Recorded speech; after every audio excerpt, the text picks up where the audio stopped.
짤 수도 없고 계획할 수도 없는데 설교 본문이 이런 본문을 하나님 우리에게 주실 줄 몰랐어요. 되게 놀라운 거라고 저는 준비하는 내내 그렇게 생각을 저는 했었습니다. 오늘 찬양을 통해서 영광 받으실 주님을 찬양합니다. 네, 오늘 혹시 찬양 녹음했나요? 안 했어요? 이걸 했어야 되는데 여러분 못했으면 이거를 이 콘티는 우리 카톡방에 올라와 있잖아요. 여러분 이 순서대로 계속 묵상을 하셔도 너무너무 놀라운 찬양을 하나님 우리에게 선물로 주셨어요. 그런 감사와 감격이 여러분 안에 있으시길 바랍니다. 아멘. 우리 주님 부활하셨습니다. 아멘. 사도행전 지금 우리가 베드로의 설교 내용을 보고 있어요. 베드로 사도행전의 주된 메시지 중에 하나는 이제 구약의 말씀의 성취를 말하고 있습니다. 사도행전에 많은 설교가 나오고 사도행전의 많은 증거들은 초점이 뭐냐면 구약에 하신 말씀이 성취되었다, 이루어졌다라는 것을 사도들의 삶을 통하여 설교를 통하여 보여주고 있는 거예요. 그게 필요하겠죠. 왜냐하면 그동안 그것을 알지 못했어요.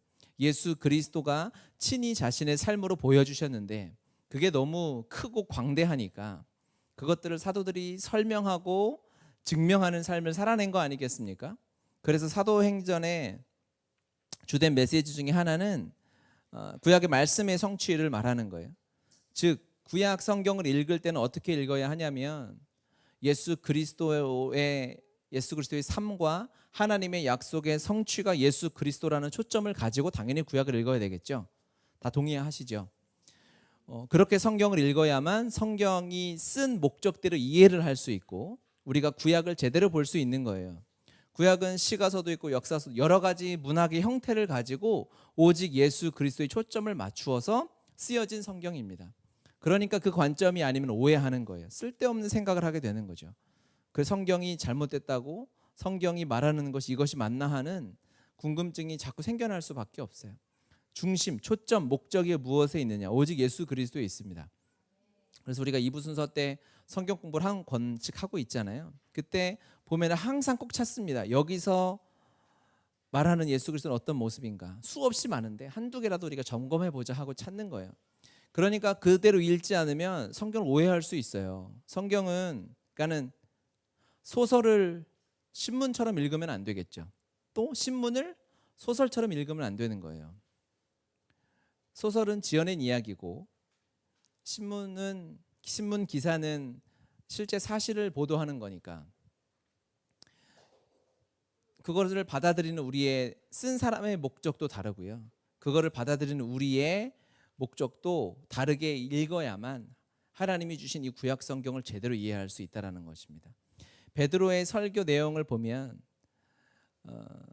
베드로가 그 얘기를 하는 거예요. 성경에 이 너희들이 알고 유대인들에게 그 당시 지금 설교하는 유대인들에게 너희들이 알고 있었던 성경 내용은 하나님 아버지께서 구약 말씀은 예수 그리스도에 관한 이야기인데 그래서 선지자들이 한 이야기 이 모든 것이 다 예수 그리스도에 관한 이야기인데 그중에 특히 유대인들이 가슴 설레어하고 이름만 들어도 행복해지는 이름이 있어요. 다윗이죠.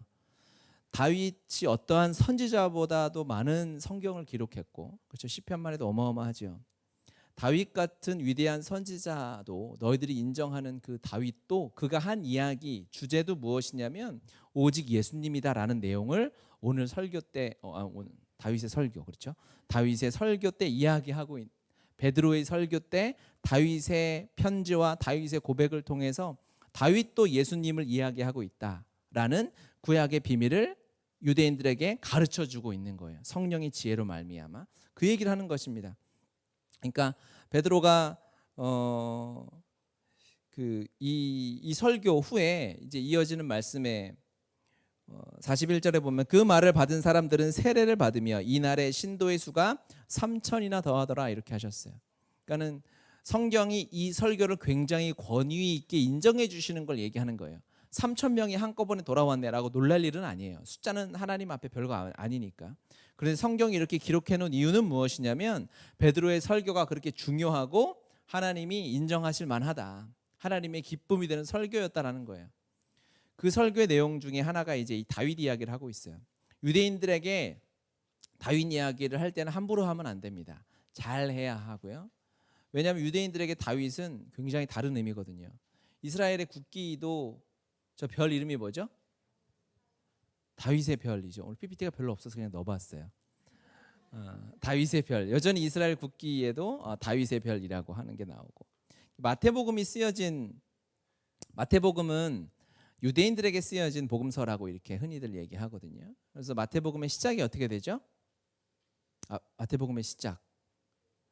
태초에 하나님이 천지를 이렇게 하시면은 안 되고 아브라함과 다윗의 자손 예수 그리스도의 계보라라고 이야기하죠. 유대인들에게 아브라함과 다윗은, 아브라함은 유대인들의 시조와 같은 사람이고요. 그렇죠? 다윗은 하나님이 아브라함에게 준 언약의 완전한 성취가 이루어진 때를 다윗의 때라고 보니까요. 그렇게 다윗이 중요한데, 다윗이 한 말이 무엇이냐라고 하면서 25절, 다윗이 그를 가르쳐 이르되, 우리의 본문입니다. 우리가 읽었던 본문, 내가 항상 내 앞에 계신 주를 배웠으며 라고 이야기하면서 이 말씀이 이제 시편 16편 8절에서 11절을 이야기하고 있죠. 내가 여호와를 항상 내 앞에 모심이여 그가 나의 오른쪽에 계심으로 내가 흔들리지 아니하리로다. 이러므로 나의 마음이 기쁘고 나의 영도 즐거워하며 내 육체도 안전히 살리니 이는 주께서 내 영혼을 수월에 버리지 아니하시며 주의 거룩한 자를 멸망시키지 않을 것임이니이다. 주께서 생명의 길을 내게 보이시리니 주의 앞에는 충만한 기쁨이 있고 주의 오른쪽에는 영원한 즐거움이 있나이다. 라는 거를 거의 비슷하게 이제 우리 본문에 써놨습니다. 그러면서 베드로가 이걸 설명하는 거예요. 뭐라고 설명? 29절에 형제들아, 내가 조상 다윗에 대하여 담대히 말할 수 있노니, 이건 다윗에 대하여 얘기할 때는 담대히 해야 돼요. 함부로 얘기하면 이렇게 안 되죠. 그렇죠? 큰일 나요. 돌 맞아요. 다윗이 죽어 장사되어 그 묘가 오늘까지 우리 중에 있도다라고 이야기하는 이유는 뭐냐면, 지금 다윗의 고백이잖아요. 시편 16편은 그래요, 여러분. 다윗의 고백 의심하지 말고 들으세요. 그런데 다윗이 뭐라고 고백했냐면 내 영혼을 수월에 버리지 않았고 나를 멸망시키지 않았다라고 이야기했잖아요. 저게 다윗의 고백으로 받아들이면 안 된다라고 베드로가 가르쳐 주는 거예요.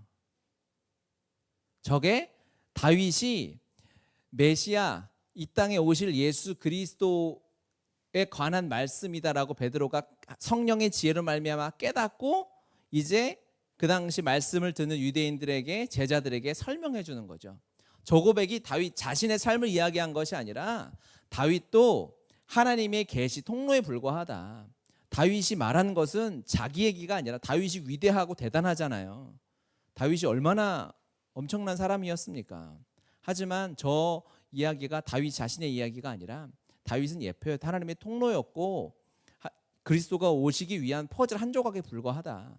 그가 한 고백은 자기 이야기가 아니라 예수 그리스도 메시아에 관한 이야기다라고 지금 얘기하는 거죠. 그 얘기가 뭐예요?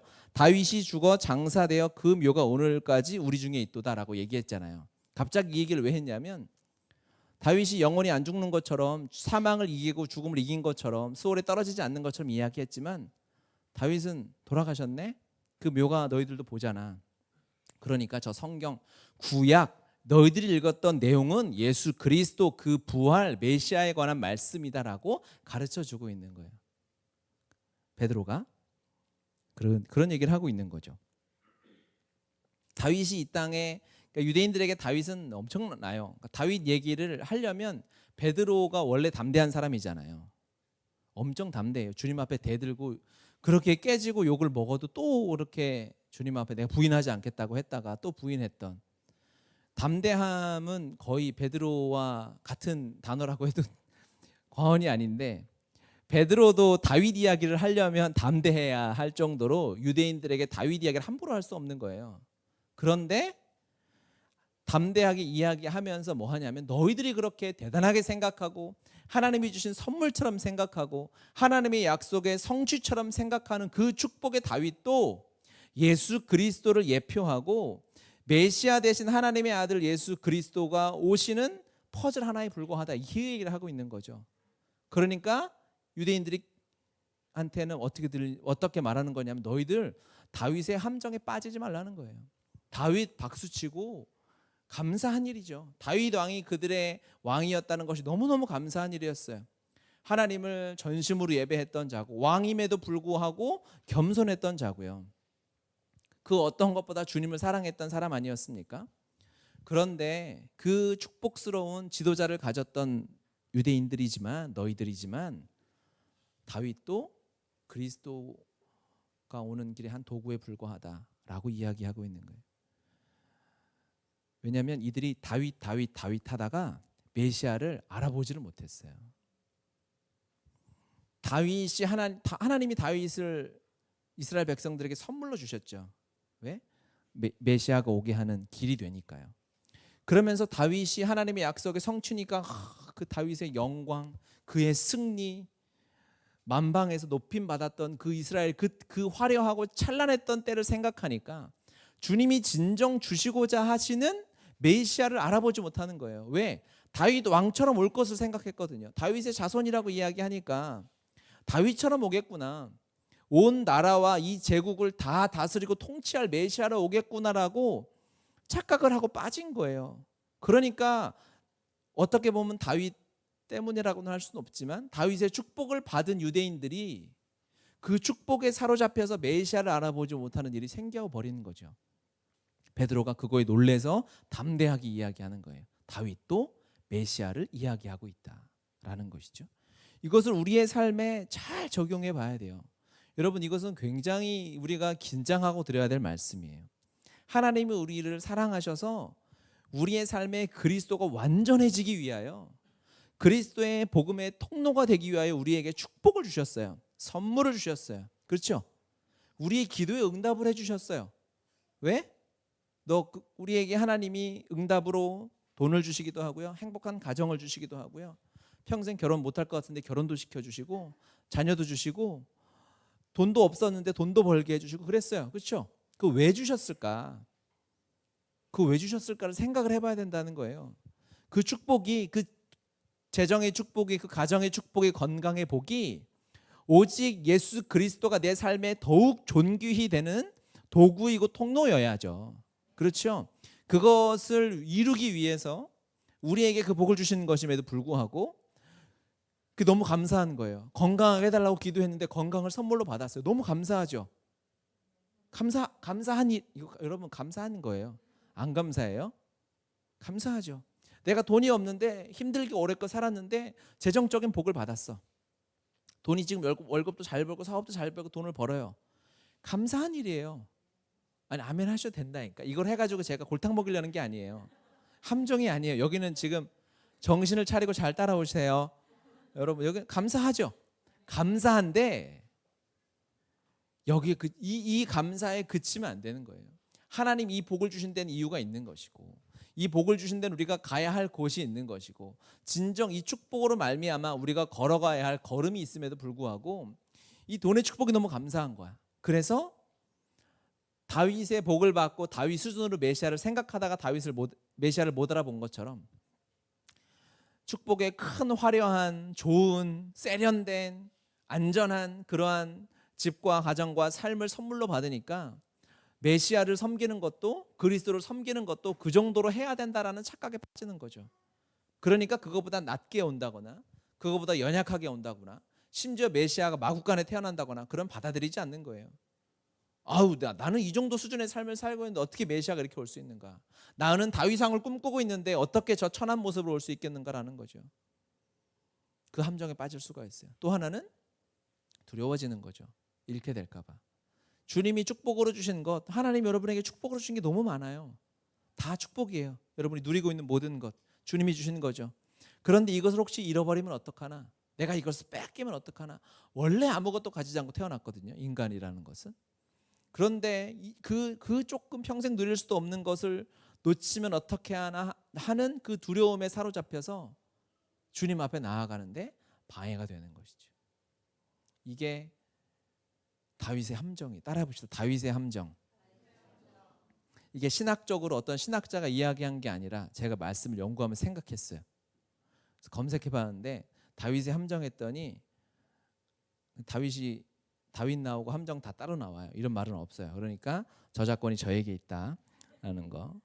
비교하게 되는 거예요. 이 축복을 누리면 예수님을 따라가는 길은 너무 고통스러워 보이고 험난해 보이고 미련해 보이니까 주님 앞에 헌신하고 주님을 위해 살아가는 것이 아주 힘들어 보이고 더 헌신이 필요하고 어려운 이게 너무 말이 안 되는 아이러니한 상황이 되는 거거든요. 유대인들이 범한 실수를 우리가 범해서는 안 돼요. 여전히 유대인들은 메시아를 꿈꾸고 있죠. 그렇죠?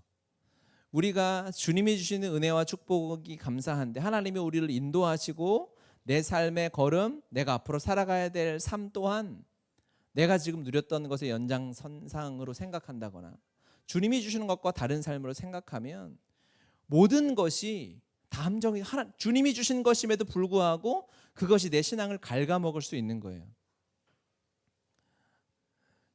그게 하나님 앞에 기도했을 때 하나님이 축복으로 응답을 주셨는데도 불구하고 그 응답이 그대로 내 함정이 돼서 거기에 빠져 살아요. 하나님이 주신 거니까 더 놓칠 수 없다는 거예요. 하나님이 주신 거니까 더 잘해야 된다는 거예요. 기도의 응답으로 하나님이 저희 가정에 자녀를 주셨죠. 많진 않아요. 좀 주셨는데 하나님이 주신 자녀예요. 너무 아멘이죠.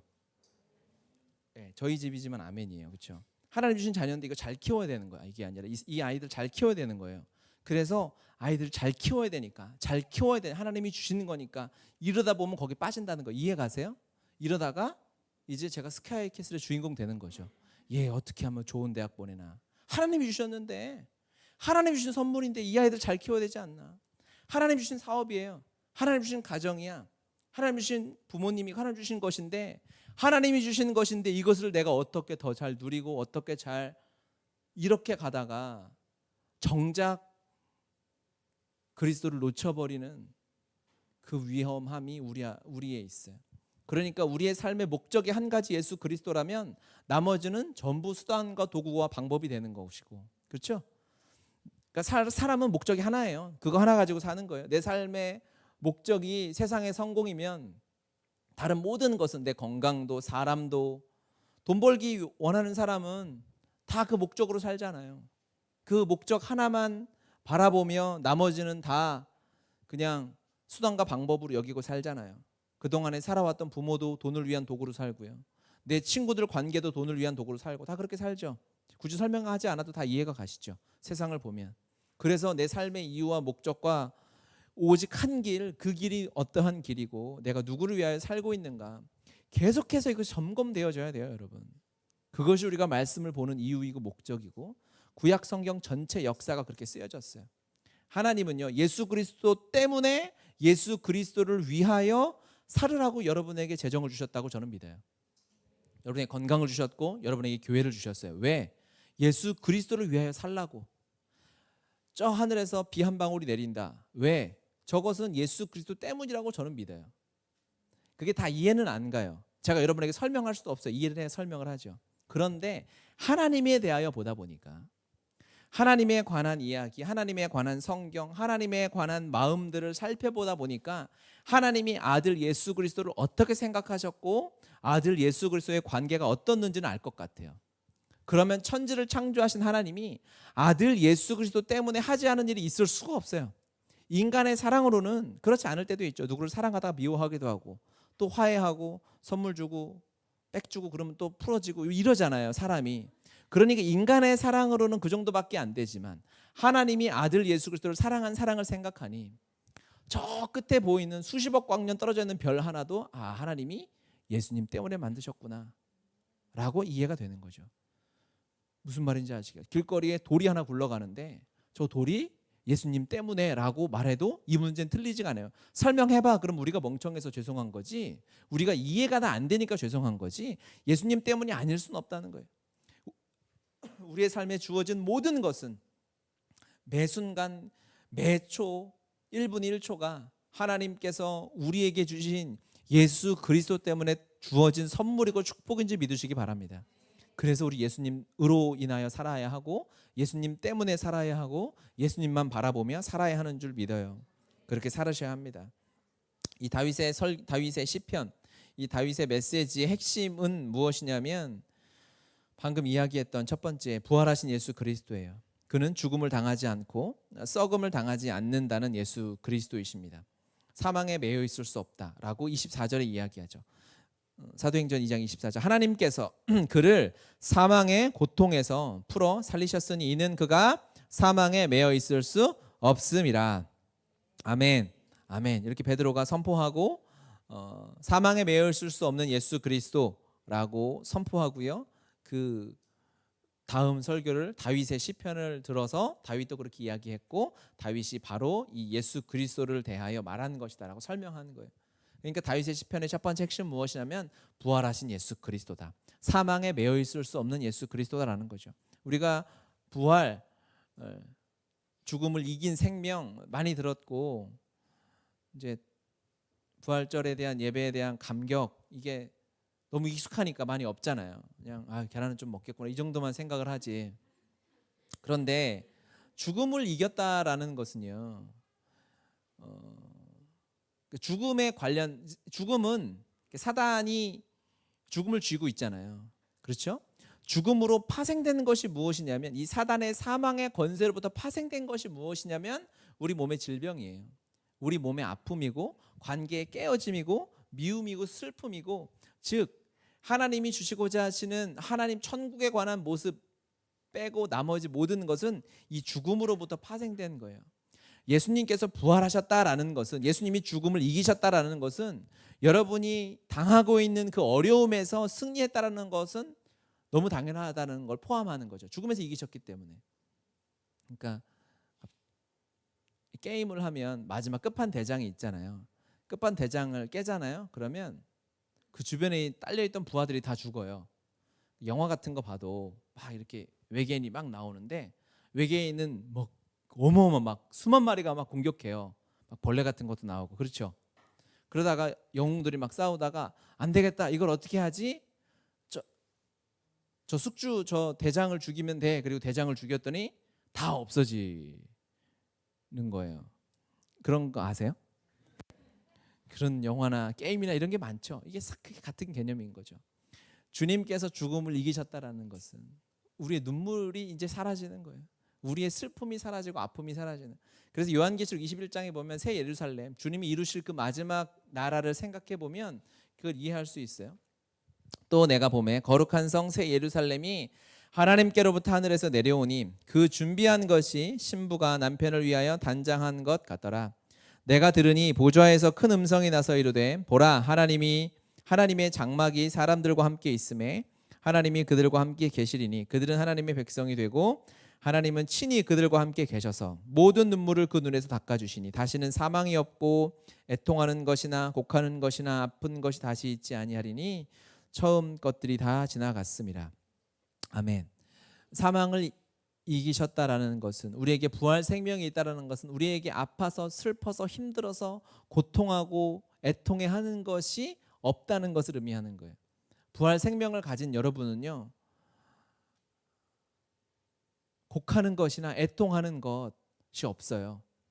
육신의 질병으로부터 승리했음을 말하는 거예요. 정신적인 어려움으로부터 승리했음을 이야기하는 거예요. 이 세상이 너무 힘들고 어렵잖아요. 아프잖아요. 그 모든 것으로부터 우리가 이기고 승리했음을 이야기하는 거예요. 여러분이 당하는 어려움들이 실제로 있으니까 그것으로부터 곧 승리를 누리게 될 것을 확정하는 말씀이라는 거죠. 주님이 그 길을 먼저 가셨어요.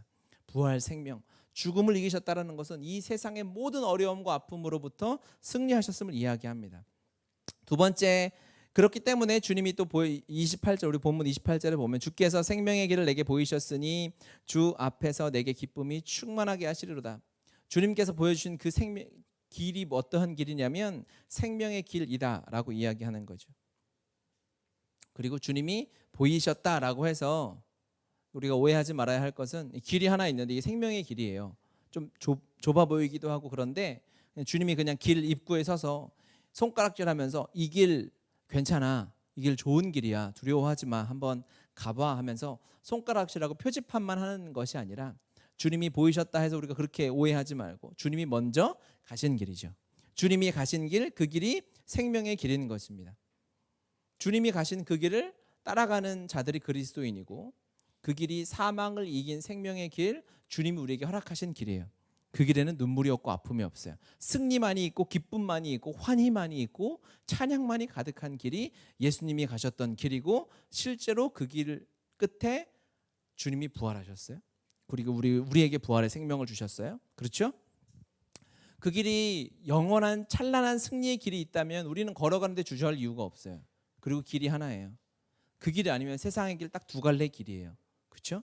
그러면 고민되지 않아요. 예수님을 따라가는데 조금 어려움이 있고 힘듦이 있다고 해서 고민되거나 어렵지 않아요.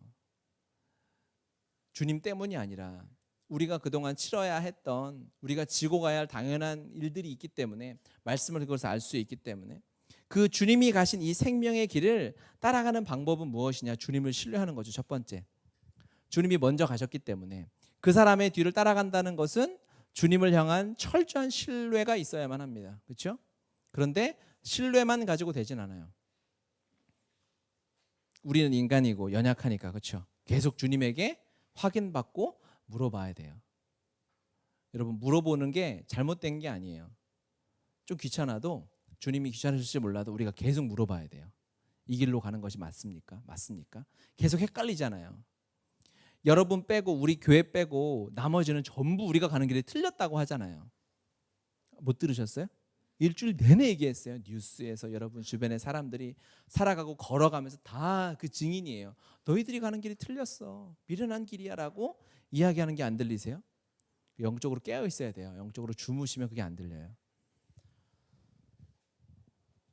우리가 주님을 따라가는 길이 맞는가? 이것은 여러분이 물어보고 확인해야 합니다. 아침마다 물어봐야 돼요. 아침마다, 예배 때마다, 내가 숨쉬는 모든 순간마다, 주님, 제가 걸어가는 이 길이 주님과 함께 걸어가고 있는 건 맞죠? 주님의 뒤를 따라가고 있는 건 맞죠? 주님, 이 길 끝에 승리가 있지요. 이 길 끝에 생명이 있지요. 이 길 끝에 영원한 부활의 능력이 있지요 라고 여러분이 매번 확인하지 않으면 넘어지는 거예요. 우리가 넘어지는 이유는 주님을 따라가지 않아서가 아니라, 여러분 주님을 따라가고 계시잖아요. 그랬어요. 따라가고 있어요, 여러분은. 그러면 우리가 그동안 무엇을 못했냐면 주님에게 물어봐야 되는 거예요. 물어보지 않으니까 의심이 생겨요. 제자들이 왜 이렇게 의심하고 넘어졌겠어요? 제자들도 그랬다면, 예수님과 함께 살았던 제자들도 그렇게 넘어졌다면 우리는 더 말할 필요도 없어요. 믿음 하나 가지고 살아가는데, 눈에 보이지도 않는 하나님 믿고, 느껴지지도 않고 감정적으로 항상 오시지도 않는 성령님을 우리가 믿고 따라가는데, 그분에게 믿고 하나님의 말씀을 구하고 음성을 구하지 않고 살아가지 않는다면 부활의 길, 생명의 길을 가고 있으면서도 아주 희한한 일이 생기는 거죠. 그 길에는 기쁨만이 있고, 그 길에는 슬픔이 없고, 그 길에는 환희만 있고 찬양만이 있는데, 그 길을 따라가면서도 힘들어하고, 가긴 가요. 막 질질 끌려가는 것 같은데 가면서도 울고 슬퍼하고 안타까워하는 일들이 있는 거예요. 왜? 묻지 않기 때문에, 확인하지 않기 때문에 그래요. 제가 이번에 이스라엘에 갔을 때 차를 렌트해서 이렇게 다녔어요. 근데 이제 텔아비브 공항에서 차를 렌트해서 이제 숙소 있는 갈릴리 옆에 티베리우스라는 도시로 이렇게 가는데, 진짜 세상 좋아요, 여러분. 그 스마트폰에 구글 맵 하나면 거기서 길을 다 알려줘요. 심지어 한국말로 안내를 해줘요. 몇 번 고속도로를 타고 우회전 하십시오. 20m 앞에 우회전. 이러고 이걸 한국말로, 왜냐면 제 핸드폰이 한국 핸드폰이니까 다 알려줘요. 이게 너무너무 감사하고 신기한 일이죠. 그게 GPS 때문에 그런 거잖아요. 그 GPS의 원리를 보면 하나님, 우리 인생을 내비게이션, 이렇게 성경이 내비게이션이다 이렇게 표현하지 않습니까? 그 원리가 다 담겨 있어요. 그러니까 GPS를, 여러분 핸드폰에 다 GPS가 수신이 되잖아요. 물론 안 되는 핸드폰이 한 대 있긴 해요. 우리 교회에도 한 대가 있긴 한데 GPS 없죠? 네, 없다고 확인했어요. 한 대가 있긴 한데, 대부분은 요즘에 21세기에 태어난 핸드폰의 99%는, 한 대 빼고 99%는 다 이 GPS가 되는데, GPS는 어떻게 하냐면 위성하고 우리 핸드폰이 계속 연락을 주고받는 거거든요. 이 지구에 GPS 위성이 한 30개가 돌고 있어요. 근데 이게 엄청나게 빨리 돌아요. 한 2만 킬로 상공에 이 30개 위성이 돌고 있는데 시속 11,000km 정도로 돌고 있대요. 그러니까 하루에 지구를 2바퀴 도는 속도로 돌고 있어서 어느 곳에 있든, 우리가 산 골짜기에 있어도 최소한 지금 땡 했을 때 이 위성 4개와 동시에 송수신이 될 수 있도록 그렇게 계획이 돼 가지고 하고 있는데, 이게 초당 이제 이 위성에서 계속, 이 위성에는 시계가 있다는 거예요.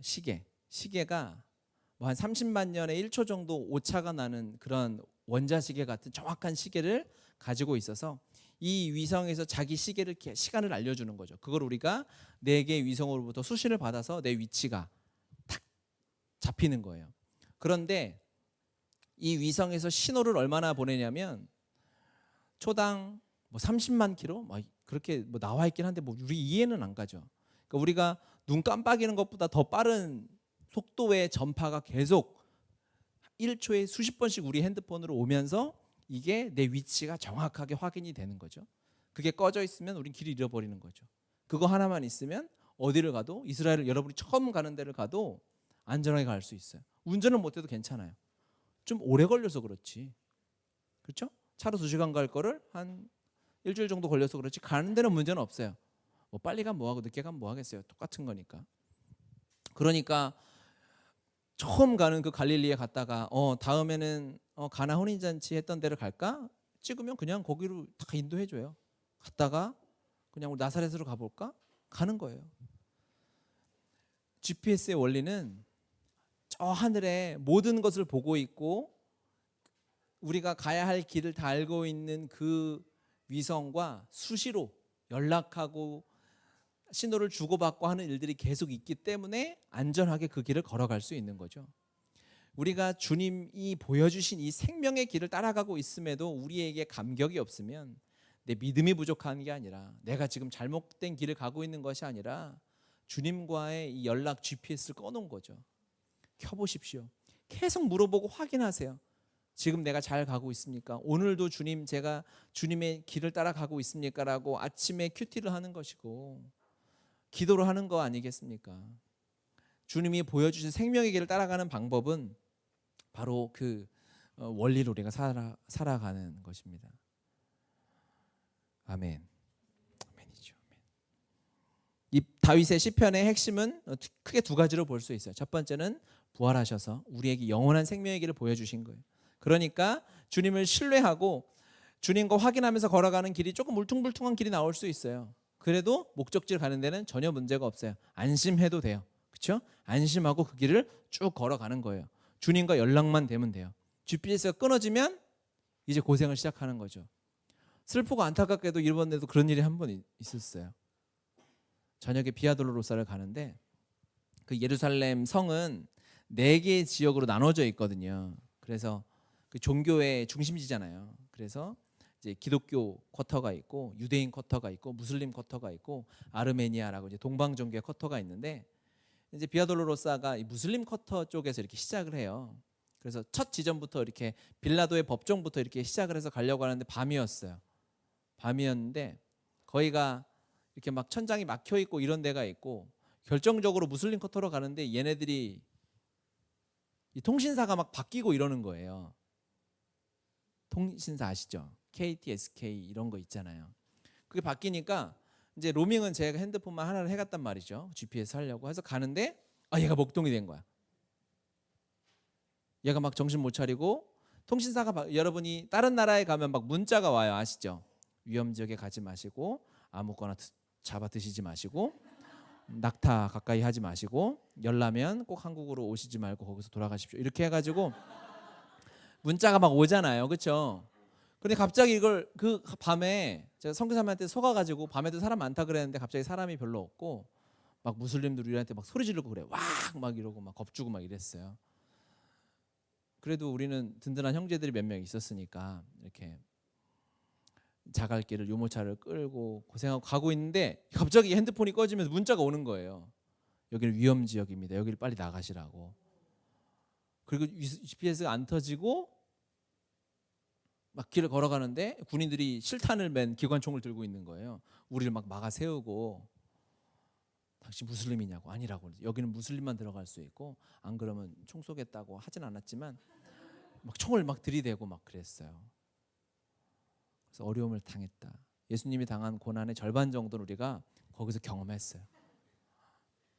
저희 셋째를 등에 업고 우리 형제님들 유모차 끌고 말은 아무도 안 했어요.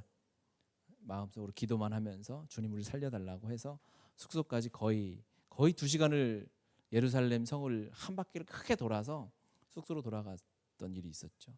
GPS에 문제가 생기면 주님이 우리를 지키시고 보호하시고 심지어 주님의 고난을 보겠다고 그곳에 가서도 고생하는 거예요. 우리가 가는 길은 기쁨이 가득한 길이에요.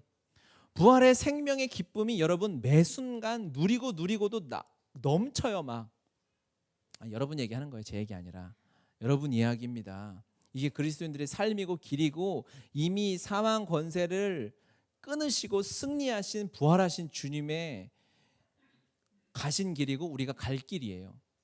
이걸 누리지 못하고 있다면 GPS 점검하고 내가 주님 앞에 몇 번 확인했는가. GPS는 1초에 수십 번 확인하고 걸어가야 안전하게 가는데 이 세상의 길도 아니라 영적인 길, 주님 빼고는 온 세상이 우리를 힘들게 하고 어렵게 하는 이 사망의 골짜기와 같은 길을 걸어가는데 매 순간 주님과 점검하지 않고 걸어간다. 이건 말이 안 되는 거죠.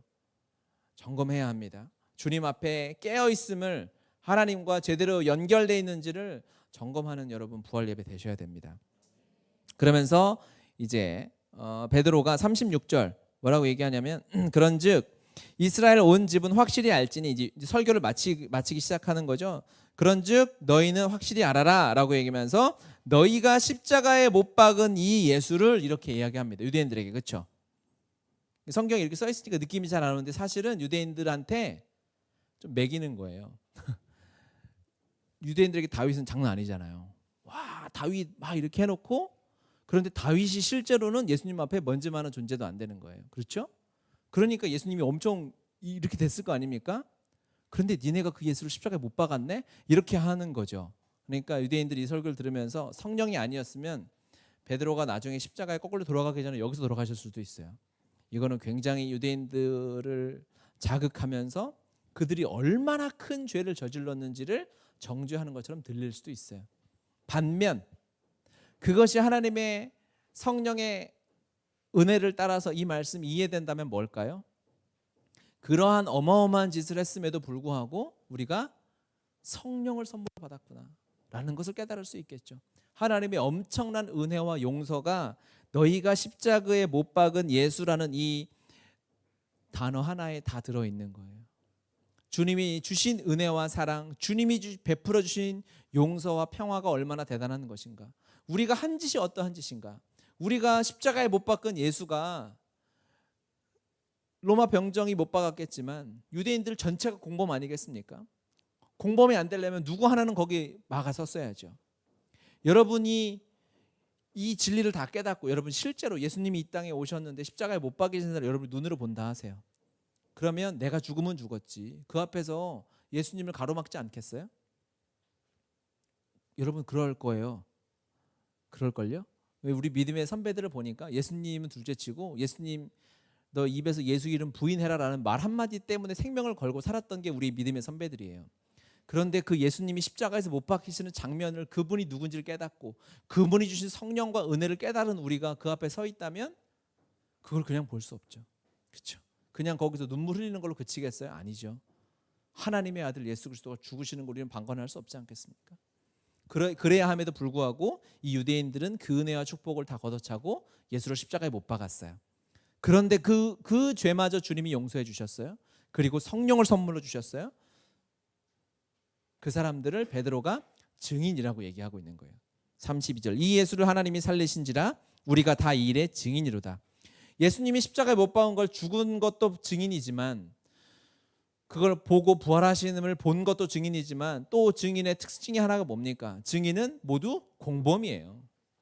증인은 예수님이 죽으심을 본 자도 부활함을 본 자도 증인이지만 이 증인의 공통적인 특징은 뭐냐면 공범이었다는 거예요.